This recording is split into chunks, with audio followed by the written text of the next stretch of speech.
మిత్రులు సహోదరులు రాయకోటి నరసింహులు గారు, అదేవిధంగా మహిళా అధ్యక్షురాలు, దేనిలోనైనా నా వైకల్యం ముందు ఓడినట్టే అన్నట్టు పనిచేసేటటువంటి ఒక మహిళ, తీరవనితగా పనిచేస్తున్నటువంటి జుబేదక్క గారికి, అదేవిధంగా జుబేదక్క టీంలో పనిచేస్తున్నటువంటి సోలార్ సొసైటీ సభ్యులందరూ కూడా, అదేవిధంగా మన వివిధ ప్రాంతాల నుంచి ఇచ్చేసినటువంటి దివ్యాంగ సోదరులందరూ కూడా, ఈ అంతర్జాతీయ దినోత్సవం అంటే కొన్ని గ్రామాలలో కూడా తెలియలేక పరిస్థితి. ఎందుకంటే ఏం జరుగుతుందో ఏమవుతుందో అన్నట్టు కూడా కొంచెం అపోహ ఉంది.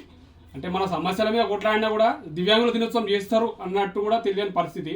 అయితే ఈ కార్యక్రమాన్ని ఇంత సదుద్దేశంతో వికలాంగుల పట్ల ప్రేమగా ఉండేటటువంటి అన్న సహోదరుడు, అదేవిధంగా మంచి కార్యక్రమాల పట్ల మాకు కూడా ఎంకరేజ్ చేసేటటువంటి కూన వేణన్న గారికి ఇలాంటి కార్యక్రమం చేసిందంటే నేను కూడా వెంకటేష్ చెప్పాడు, అదేవిధంగా జుబేదక్క కూడా చెప్పిందన్న రావాలంటే అరే కంపల్సరీ వస్తాను నేను, ఎందుకంటే మొన్న పెట్టుకుంటే మాత్రం రాకపోతుంటేనా, ఎందుకంటే చిన్నపిల్లల్ని స్కూల్కి తీసుకొచ్చి ఉండే కాబట్టి సమయం సందర్భం లేకుండా కాబట్టి ఈరోజు అనుకున్నారు కాబట్టి వికలాంగుల పట్ల అన్నకు ఏ విధంగా ప్రేమ ఉందంటే, మన అంతర్జాతీయ దివ్యాంగుల దినోత్సవం రోజు కూడా ప్రసంగంలో అన్నగారు దివ్యాంగుల యొక్క ఆవేదన వ్యక్తం చేస్తాడు తప్ప కానీ ఆ సభ వేదిక మీద ఉన్న వేరే వాళ్ళు మాట్లాడుతుంటే ఏదో రకంగా ఉంటుంది అనిపిస్తుంది నాకైతే, నాకు తెలిసిన మట్టుకు. ఎందుకంటే దివ్యాంగుల సమస్యలు అన్న అంటే దగ్గరుండి గమనించి ఏదన్నా ఉన్న సమస్య ఉన్నా ఈ విధంగా చేయాలి, ఈ విధంగా పోరాడాలి అనేటటువంటి మంచి విషయాలు చెప్పేటటువంటి అన్న, అదేవిధంగా భక్త అన్న కున వేణన్న గారికి యువజనులను మెయిన్ ప్రత్యేకంగా చేస్తూ అందులో కూడా దివ్యాంగులను పార్టిసిపేట్ చేయడం అంటే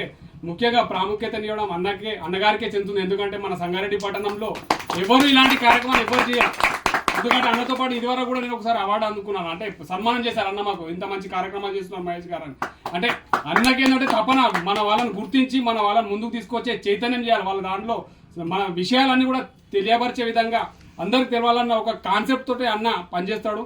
అన్నకు నిస్వార్థంగా స్వార్థంగా ఏది నోటి చెప్తాడు. సంగారెడ్డి సమస్యల మీద కూడా పోరాడాలి మనం అని కూడా నాకు ఇంతకుముందు కూడా ఒకసారి మా టీం నుంచి వచ్చినప్పుడు చెప్పారు, అన్న 100% అన్న మీ వల్ల కాదు అందరం కలిసి చేద్దామన్నా అంటే 100% నా సపోర్ట్ ఉంటుందని కూడా చెప్పారు. కాబట్టి అన్నగారికి ప్రత్యేకంగా దివ్యాంగుల పక్షాన, అదేవిధంగా మా టీం తరఫున కూడా ప్రత్యేకంగా ధన్యవాదాలు. ఈ అవకాశం కల్పించిన కార్యక్రమం మన దివ్యాంగ సోదరులందరూ కూడా ప్రత్యేక ధన్యవాదాలు.